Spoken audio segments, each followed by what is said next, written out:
ಕಾರ್ಯಕ್ರಮಕ್ಕೆ ಸ್ವಾಗತ. ನಾನು ಯಶವಂತ್. ನಮ್ಮ ಒಂಕಣ ನೇರ ನುಡಿ ಕಾರ್ಯಕ್ರಮದ ವಿಶೇಷ ಅತಿಥಿ ವಿನಯ್ ಕುಮಾರ್ GB. ಇವರು ಶೈಕ್ಷಣಿಕ ಕ್ಷೇತ್ರದಲ್ಲಿ ಸಾಕಷ್ಟು ಸಾಧನೆಯನ್ನು ಮಾಡಿದ್ದಾರೆ. ದಾವಣಗೆರೆ ಲೋಕಸಭಾ ಕ್ಷೇತ್ರದಲ್ಲಿ ಟಿಕೆಟ್ ಆಕಾಂಕ್ಷಿ ಕೂಡ ಹೌದು. ಇವತ್ತಿನ ವಿಶೇಷ ಅತಿಥಿ ಅವರು. ಸರ್, ಕಾರ್ಯಕ್ರಮಕ್ಕೆ ಸ್ವಾಗತ ಸರ್. ನಮಸ್ತೆ ಸರ್. ವಿನಯ್ ಕುಮಾರ್ GB ಅನ್ನುವಂಥದ್ದು ದಾವಣಗೆರೆ ಜಿಲ್ಲೆಯಲ್ಲಿ ಸದ್ಯಕ್ಕೆ ಟ್ರೆಂಡಿಂಗಲ್ಲಿರುವಂಥ ಹೆಸರು. ಯಾಕೆ ಸರ್? ಮೊದಲನೆಯ ಕಾರಣ ಏನಂತಂದರೆ, ನಾನು ಮೊದಲು ಕೂತ್ಕೊಳ್ದಂಗೆ ಹಳ್ಳಿಗೆ ಸುಮಾರು ನನಗೆ ಗೊತ್ತಿರೋಂಗೆ 650ಕ್ಕೂ ಹೆಚ್ಚು ಹಳ್ಳಿಗಳಿಗೆ, ಅದರಲ್ಲಿ 300 ಹಳ್ಳಿಗಳಿಗೆ ಕಾಲ್ನಡಿಗೆ ಮೂಲಕ ಪಾದಯಾತ್ರೆ ಮಾಡಿದೆ. ಅದಕ್ಕೂ ಮುಂಚೆ ನಂದೇನು ಕಾರಲ್ಲಿ ಒಂದು 4 ಜನ ಸಾಮಾನ್ಯ ಹುಡುಗರನ್ನ ಕೂರಿಸ್ಕೊಂಡು ಹಳ್ಳಿಗೆ ಭೇಟಿ ಕೊಟ್ಟು ಪ್ರತಿಯೊಬ್ಬ ಮುಖಂಡರು, ಗ್ರಾಮ ಪಂಚಾಯತಿ ಅಧ್ಯಕ್ಷರಿರ್ಬೋದು, ಉಪಾಧ್ಯಕ್ಷರಿರ್ಬೋದು, ಮಾಜಿ ತಾಲೂಕ್ ಪಂಚಾಯತು, ಹಾಲಿ ತಾಲೂಕ್ ಪಂಚಾಯತ್ ಮೆಂಬರ್ಸ್ ಇರ್ಬೋದು, ಪ್ರತಿಯೊಬ್ಬರನ್ನ ಭೇಟಿ ಮಾಡಿ ಜಾತ್ಯತೀತವಾಗಿ, ನಾನು ಕೇವಲ ಇಂಥ ಜಾತಿ ಅಂಥ ಜಾತಿ ಹೋಗ್ದಂಗೆ ಎಲ್ಲರ ಹತ್ರನೂ ಇಂಟ್ರ್ಯಾಕ್ಟ್ ಮಾಡಿದ್ದು. ಎರಡನೇ ಕಾರಣ, ಸ್ಟೂಡೆಂಟ್ಸ್ಗಳ ಜೊತೆ ಇಂಟ್ರ್ಯಾಕ್ಟ್ ಮಾಡಿದ್ದು. ಅದರಲ್ಲೂ ವಿಶೇಷವಾಗಿ ಈ ಹೈಸ್ಕೂಲ್ ಮಕ್ಕಳು ಮತ್ತು ಡಿಗ್ರಿ ಮಕ್ಕಳು, ಸರ್ಕಾರಿ ಕಾಲೇಜ್ ಇರ್ಬೋದು, ಪ್ರೈವೇಟ್ ಸ್ಕೂಲ್ ಕಾಲೇಜ್ ಇರ್ಬೋದು, ಅಲ್ಲಿ ಹೋಗಿ ಆ ಮಕ್ಕಳಿಗೆ ನೀವು 10th ಆದಮೇಲೆ, PUC ಆದಮೇಲೆ ಏನು ಮಾಡ್ಬೋದು, ಡಿಗ್ರಿ ಮಾಡಬೇಕಾದ್ರೆ ಕಾಂಪಿಟೇಟಿವ್ ಎಕ್ಸಾಮ್ಸಿಗೆ ಹೆಂಗೆ ತಯಾರಿ ಮಾಡ್ಬೋದು.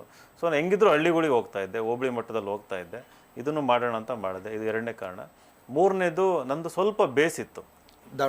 ದಾವಣಗೆರೆ ನನ್ನ ಸ್ವಂತ ಹುಟ್ಟೂರು, ಸಂಬಂಧಿಕರಿದ್ರು, ಅವರು ಕೂಡ ಸ್ಪ್ರೆಡ್ ಮಾಡಿದರು.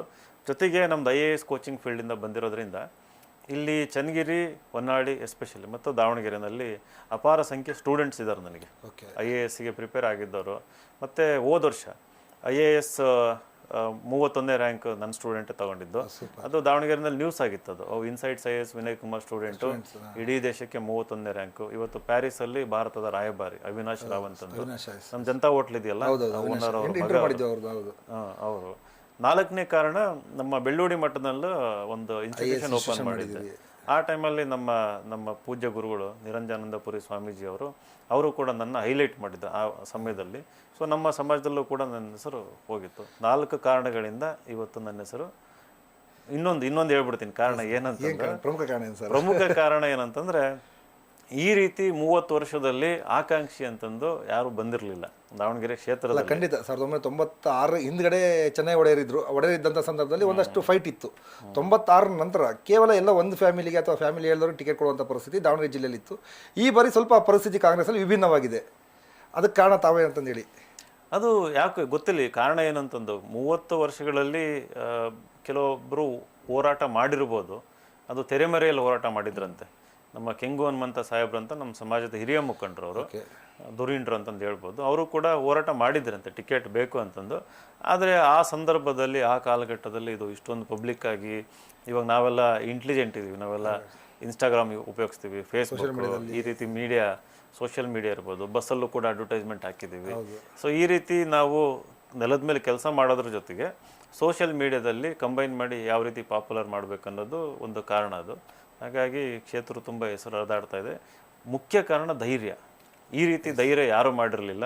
ಈ ಹುಡುಗ ಏನು 39 ವರ್ಷ ತನಕ ಇಷ್ಟೊಂದು ಧೈರ್ಯ ಮಾಡಿ, ಸ್ಟಾರ್ಟಿಂಗ್ ದಾವಣಗೆರೆ ಬಂದು ಗುರುಸ್ಕೊಂಡಾಗ ಎಲ್ರಿಗೂ ಅದೇ ಇತ್ತು, ಈ ಹುಡುಗ ಏನು ಮಾಡ್ಬಿಡ್ತಾನೆ. ಹೌದು, ದೊಡ್ಡ ರಾಜಕಾರಣಿಗಳಿದ್ದಾರೆ, ದೊಡ್ಡ ಹಿಂದ್ಗಡೆ ಹೋರಾಟ ಮಾಡೋದಂತಿದ್ದಾರೆ, ಅವ್ರ ಮಧ್ಯೆ ಎಲ್ಲ ಹುಡುಗ ನಲ್ಗೋಗ್ಬಿಡ್ತಾನೆ, ಎದ್ರಕೊಂಡು ವಾಪಸ್ ಹೋಗ್ಬಿಡ್ತಾನೆ ಅನ್ನೋ ಒಂದು ಇದು ದಾವಣಗೆರೆಯಲ್ಲಿ ಇತ್ತು. ಆದರೆ ಅದೆಲ್ಲವನ್ನೂ ಮೆಟ್ಟಿ ನಿಂತಿರಿ. ಆ ಮೆಟ್ಟಿ ನಿಲ್ಲಕ್ಕೆ ಕಾರಣ ಏನು ಸರ್? ಅದು ಮೊದಲನೇದಾಗಿ ಅದಕ್ಕೆ ಎಲ್ಲರಿಗೂ ಧನ್ಯವಾದ ಹೇಳೋಕೆ ನನಗೆ ಸಮಯ ಕೊಟ್ಟರು. ಅವ್ರಿಗೆ ಧನ್ಯವಾದ ಹೇಳೋದಕ್ಕೆ ಇಷ್ಟಪಡ್ತೀನಿ. ಒಂದು 4-5 ತಿಂಗಳು ನನ್ನ ಪಡೆಗೆ ನಾನು ಬಿಟ್ಟರು ಅವರು. ಇವನು ಬಂದು ಹೋಗ್ತಾನೆ ವಾಪಸ್ ಅಂತಂದು. ನಾನು ಆ ಸಮಯನ ತುಂಬ ಚೆನ್ನಾಗಿ ಉಪಯೋಗಿಸ್ಕೊಂಡೆ. ಎಲ್ಲೂ ಹೈಲೈಟ್ ಆಗ್ದಂಗೆ ಹಳ್ಳಿಗಳಿಗೆ ಹೋಗ್ಬಿಟ್ಟು ಉಪಯೋಗಿಸ್ಕೊಂಡೆ. ಸೊ ಹಾಗಾಗಿ ಇವರು ಅಂದ್ಕೊಂಡಿದ್ದು ನಿಜನೇ ಅದು. ಯಾಕಂತಂದರೆ ಇಂಥ ಒಂದು ರಾಜಕೀಯ ವಾತಾವರಣ, ದಾವಣಗೆರೆಯಲ್ಲಿರೋ ರಾಜಕಾರಣ ಕೇವಲ ರಾಜ್ಯಕ್ಕೆ ಅಥವಾ ದಾವಣಗೆರೆ ಸೀಮಿತ ಅಲ್ಲ, ಅದು ದೇಶದಲ್ಲೂ ಕೂಡ ಸುದ್ದಿ ಮಾಡಿರೋಂಥ ರಾಜಕಾರಣ ದಾವಣಗೆರೆಯಲ್ಲಿ. ಸೊ ಈ ಒಂದು ರಾಜಕೀಯ ವಾತಾವರಣದಲ್ಲಿ ಯಾರೋ ಒಬ್ಬ ಹೊಸಬ ಬಂದು, ಅದರಲ್ಲೂ ರಾಜಕೀಯ ಹಿನ್ನೆಲೆ ಇಲ್ದಂಗೆ, ಅವರಪ್ಪ MLA ಅಲ್ಲ, MP ಅಲ್ಲ, ಗ್ರಾಮ ಪಂಚಾಯತಿ ಮೆಂಬರು ಅಲ್ಲ. ಬಹುಶಃ ಫ್ಯಾಮಿಲಿ ನೀವೇ ಮೊದಲು ಅನ್ಸುತ್ತೆ ರಾಜಕಾರಣಕ್ಕೆ ಬಂದವರು? ನಾನು ಫಸ್ಟ್ ಜನರೇಷನ್ ಪೊಲಿಟಿಷಿಯನ್ನು. ನಮ್ಮ ಫ್ಯಾಮಿಲಿನಲ್ಲಿ ನಾನೇ ಮೊಟ್ಟ ಮೊದಲು. ಇವನ್ ಫಾರ್ ರಿಲೇಟಿವ್ಸ್ ಅಲ್ಲೂ ಕೂಡ ಯಾರೂ ಇಲ್ಲ, ಎಲ್ಲ ಟೀಚರ್ಸು ಅದು ಇದು ಅಂತಂದ್ಬಿಟ್ಟು. ಅದರಲ್ಲಿ ಒಂದು 3-4 ಜನ ಅಷ್ಟೇ ಚೆನ್ನಾಗಿ ಕೆಲಸದಲ್ಲಿರೋರು. ಇನ್ನು ಉಳಿದವರೆಲ್ಲ ಪಾಪ ಚಿಕ್ಕದಾಗಿದ್ದಾರೆ. ಈ ರೀತಿ ಬಂದಿದ್ದು ಒಂದು ವಿಶೇಷ ದಾವಣಗೆರೆಯಲ್ಲಿ. ತಾವು ದಾವಣಗೆರೆ ಬರೋಕ್ಕೆ ಈಗ ಪ್ರಮುಖ ಕಾರಣ, ದಾವಣಗೆರೆ ಬರಬೇಕು, ಇಲ್ಲಿ ಎಲೆಕ್ಷನ್ ನಿಂತ್ಕೊಬೇಕು ಅಥವಾ ರಾಜಕಾರಣಕ್ಕೆ, ಸಕ್ರಿಯ ರಾಜಕಾರಣಕ್ಕೆ ಬರಬೇಕು ಅಂತಂದೇಳಿ ಯಾಕೆ ಅನ್ನಿಸ್ತದೆ ಸರ್ ತಮಗೆ?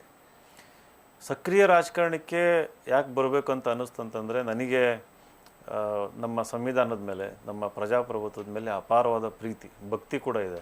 ಅದು ಅದು ಅದು ಇರೋದ್ರಿಂದನೇ ಇವತ್ತು ನಾನು ನೀವು ಮುಕ್ತವಾಗಿ ಇವತ್ತು ಮಾತಾಡ್ತಾ ಇರೋದು. ಖಂಡಿತವಾಗಿ. ಈಗಲೂ ಕೂಡ ದೇಶ ಸ್ವಾತಂತ್ರ್ಯವಾಗಿದೆ, ಎಲ್ಲರಿಗೂ ಮುಕ್ತವಾಗಿ ಅವಕಾಶಗಳಿದ್ದಾವೆ, ಇಲ್ಲ ಅಂತಂದಲ್ಲ.